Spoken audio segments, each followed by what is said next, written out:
may pagkakataon ng Galleries Tower High-Risers na baguhin ang direksyon ng kanilang prangkisa matapos makuha ang number 1 overall pick sa 2026 PBL Rookie Draft Lottery. Nasa kamay na ng High-Risers ang pinakaunang pagpili sa isa sa pinakamalalim na draft class ng liga. Ang ibang detalye alamin sa aking pag-abante. Swerte ang pumanig sa Galleries Tower High-Risers matapos nila makuha ang number 1 overall pick sa 2026 Premier Volleyball League Rookie Draft Lottery. Kahit pangalawa lamang sa odds pagpasok sa lottery ang High-Risers na lumabas na may pinakamataas na selections. Susunod naman pipili ang Capital One Solar Energy Solar Spikers sa second pick. Ikatlo ang Chocomucho Flying Titans habang ikaapat naman ang Zeus Coffee Thunderbells.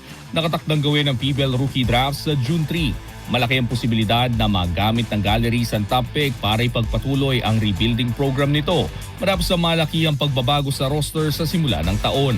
Ilan sa mga nanatili sa koponan ay sina Jean Asis, Julia Coronel, Rosel Baliton, Erica Deloria at Winnie Bedanya. Pinangungunahan naman ni Eliza Solomon ang 42-player draft pool at siya rin ang inaasam maging top pick. Kakabalik lang ni Solomon mula Japan matapos maglaro para sa Osaka Marvelous sa SV League.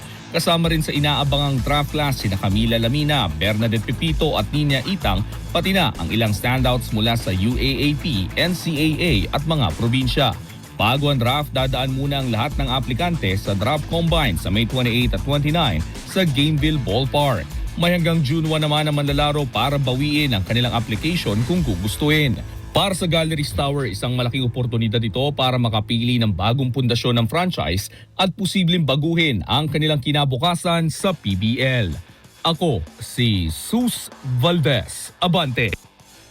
Manatiling nakatutok sa Abante, sundan kami sa aming mga social media accounts at huwag kalimutang mag-subscribe sa aming YouTube channel, DWAR Abante Radio, para sa mga eksklusibong balita.